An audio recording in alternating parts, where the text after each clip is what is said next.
సరే ఏంటి అసలు ఈ వైసీపీలో లోకలోకలేంటి, గొడవేంటి, గొడవలేంటి, రోజా గారి పరిస్థితి ఏంటి, ఆమె పార్టీ మారుతారంటూ ప్రచారం జరుగుతోంది. సహజంగా ఓడిపోయిన తర్వాత బలహీనతలను ఒకసారిగా బయటకు వస్తాయి.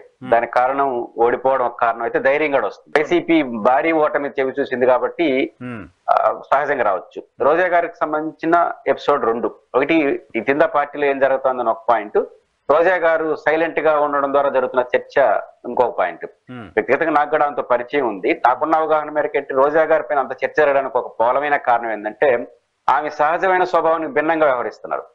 ఆమె సహజమైన స్వభావం ఏంటంటే ఓడిపోయినా గెలిచిన మరుసటి రోజు నుంచి అటాకింగ్ మోడ్ లోకి వెళ్ళిపోతారు. ఇది ఆమె గత చరిత్ర.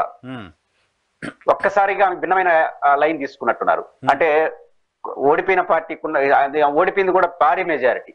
అంటే రాష్ట్రంలో అన్ని చోట్ల ఓడిపోయారని మీరు అనొచ్చు. బట్ నగిరికి వచ్చి ఏమవుతుందంటే రెడ్డివారి రాజశేఖర రెడ్డి గారు, గాలం ఇట్లాంటి మహామహులు కూడా 4,000-5,000తో ఓడిపోయే నియోజకవర్గం అది, గెలుపు ఓటములు. అలాంటిది 40,000తో ఓడిపోవడంతో ఆమె కొంచెం డిసప్పాయింట్ మోడ్ లో ఉంది. కాబట్టి అదొక కారణం కనిపిస్తా ఉంది. రెండోది ఆమె కొంత నేర్చుకున్నట్టుంది అనుభవం. అంటే మనం ఎలా ఆమె స్వభావం ఏంటంటే జనరల్ గా పెద్ద కల్ముషం ఉండదు, కానీ బ్యాలెన్స్ ఉండదు, లౌక్యం ఉండదు, అటాకింగ్ మోడ్. ఎవరైనా ఇట్లా మాట్లాడమేరు అంటే వెళ్ళిపోతుంది, తనకు నచ్చింది చేసేస్తుంది, దాని పర్యవసానం చూడదు. అట్లా లేదు కదా ఇప్పుడు అనేది అందరూ అనుమానం. దట్టు నగిరి గురించి తెలియని వాళ్ళు చెన్నైకి వెళ్ళిపోయింది అంటారు.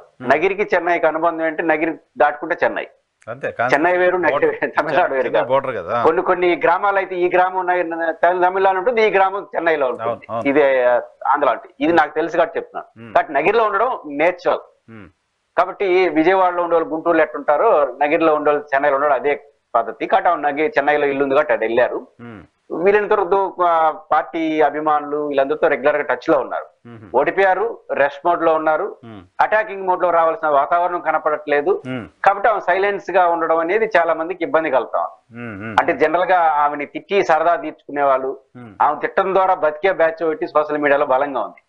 ఇది పరాన్న జీవులు అంటుంటాం, ఇతరుల మీద ఆధారపడి బతికేవాళ్ళు. వాళ్ళందరికీ ఇప్పుడు ఏమి దొరకట్లా పాయింట్స్ ఏమి. అందువల్ల వాళ్ళు డిసప్పాయింట్స్ అన్నిటిని తీస్తున్నారు. నేను కూడా చూశాను గత 2 రోజులుగా సోషల్ మీడియాలో ఆమె ప్రొఫైల్ పిక్ నుంచి. ఆమెకు 3 ఉన్నాయి. ఒకటి ఇన్స్టాగ్రామ్ ఉంది, ఎక్స్ ఉంది, అదే విధంగా ఫేస్బుక్ ఉంది. నేను 3 చూశాను. 3లో జగన్మోహన్ రెడ్డి గారి ఫోటో కాదు, సిద్ధం సభల ఫోటో ఉంది. ఎన్నికలకు సిద్ధం అని. నిజానికి ఇప్పుడు దాన్ని చూస్తే ఎన్నికలకు ఇంకా ఎన్నికల సిద్ధం 29లో ఎలక్షన్స్. కాబట్టి ఇప్పుడు ఆమె ఫోటో మామూలుగా ఉంది. బట్ ఆమె ఫాలో అవుతున్న లిస్ట్ చూశాను. అంటే ఇన్స్టాగ్రామ్ ఆ 3 ఓన్లీ ఇద్దరినే ఫాలో అవుతున్నా. అదొకటి వైఎస్ఆర్ కాంగ్రెస్ పార్టీ, రెండోది వైఎస్ జగన్మోహన్ రెడ్డి గారు. అదేం మారలేదు. నిజంగా ఆలోచనలు ఉంటే ఇట్లా చేయదు కదా. రెగ్యులర్ గా వాట్సాప్ స్టేటస్ కూడా చూస్తుంటాను. ఎక్కడ రోజుకు ఒక స్టేటస్ జగన్ గారి మీద పెడతానే ఉంటుంది. అంటే పబ్లిక్ గా రాకపోవడం వల్ల తెలియదు. ఇవన్నీ పర్సనల్ గా ఉండాలో తెలుస్తుంది తప్ప దూరంగా ఉండాలో తెలియదు.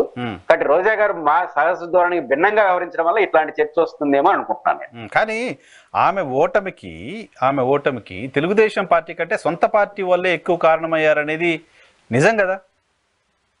సో వాళ్ళని కంట్రోల్ చేయడంలో పార్టీ వాళ్ళని కంట్రోల్ చేయలేకపోయింది అనేది ఆమె అసంతృప్తికి కారణమై ఉండొచ్చు కదా. ఆమె పట్ల నాకున్న అవగాహన విషయం ముఖ్యమంత్రి గారికి కూడా తెలుసు కదా. వాళ్ళని కంట్రోల్ చేయించడంలో నాయకత్వం ఫెయిల్ అయింది అని ఆమె ఎలక్షన్ రోజు మాట్లాడారు. దుర్మార్గం రాష్ట్రంలో ఎక్కడా లేదు, సైకిల్ కొట్టేయమని చెప్తున్నారని ఎలక్షన్ రోజు మాట్లాడారు ఆవిడ. బేసిక్ గా ఒక 5,000 3,000 అంటే ఆరోపణకి కన్ఫర్మ్ చేసుకోవచ్చు. కానీ 40,000 ఓట్లు తేడా కాబట్టి వాళ్ళు ఓడించలేదు. అంతవరకు మనం పక్కాగా నిర్ణయించుకోవచ్చు. ఎందుకు అంత కెపాసిటీ వాళ్ళు ఊరు లేరు. రోజా గారు కాకుండా నగర నియోజకవర్గంలో 100,000 ఓట్లు అటు ఇటు మార్చే వాళ్ళు లేరు. 40,000 ఓట్లు తేడా కాబట్టి వాళ్ళు ఓడించారనేది మనం నిర్ధారణ ఖచ్చితంగా రూల్డ్ అవుట్. అది కానీ కొంతమంది వ్యక్తులు బలంగా ఆమెకు వ్యతిరేకంగా పనిచేశారు. ఇది ఒక వాస్తవం, దాన్ని ఎవరు కాదనలేరు. ఆమె చెప్పిన మాట వాస్తవం. రెండో అంశం ఏంటంటే ఆమెకు వ్యతిరేకంగా ఉండే వాళ్ళు చాలా మంది పదవులు వచ్చినాయి నగిరిలో. జనరల్ గా ఆయా నియోజకవర్గాల్లో మంత్రులుగా ఉండే వాళ్ళకి మంత్రులు మా కాని వాళ్ళకి అసలు పదవులు రావు. దానికి రివర్స్ లో ఆయనకు పదవులు వచ్చినాయి.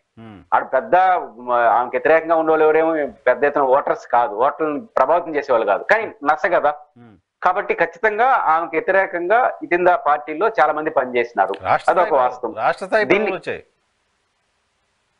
దీన్ని కంట్రోల్ చేయడంలో వైఎస్ఆర్ కాంగ్రెస్ పార్టీ నాయకత్వం వైఫల్యం చెందిందని అనుకోవాలా, లేక ఇండైరెక్ట్ గా వద్దు అనుకున్నారా, అది రెండు అర్థం కాలేదు ఇంకా మనకు. కాబట్టి ఖచ్చితంగా ఎందుకంటే కంటిన్యూ ప్రాసెస్ ఉంటా ఉంది.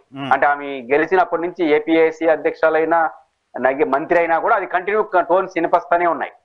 అలా ఉండకూడదు, ఎవరినో ఒకరు వదులుకోవాలి. ఇప్పుడు వైఎస్ఆర్ కాంగ్రెస్ పార్టీలో జగన్మోహన్ రెడ్డి గారు అది ఒక ప్రొఫెషనలిజం కోల్పోయిందంటే అదే. ఆయన వచ్చినప్పుడు మాట్లాడుతున్నాడు, వెళ్ళిపోయిన తర్వాత ఫిర్యాదు చేయడానికి జగన్ గారు తప్ప ఎవరు కనపడరు. కాబట్టి అది పెరగడం అనేది ఖచ్చితంగా ఆమె ఇరిటేషన్. ఆ మొదటి నుంచి తెలుగుదేశం ఉన్నప్పుడు ఆ ఇబ్బందులు ఎదుర్కొంది, ఇతర పార్టీ వాళ్ళు ఇబ్బంది పట్టి ఇప్పుడు కూడా ఆ ఇబ్బందులు ఉన్నట్టుంది. దాని కారణంగా అసంతృప్తిగా ఉండాలని నేను అనుకోను. ఏదో ఇంటర్నల్ గా తేల్చుకుంటారు ఆమె, బట్ అసంతృప్తి కాదు, ఓడిపోయిన డిసప్పాయింటెడ్, పరిస్థితులు పక్వానికి వచ్చేదానికి యాక్టివ్ అవుతుంది అనుకుంటాను. బట్ మీరు చెప్పిన సమస్య మాత్రం ఉంది.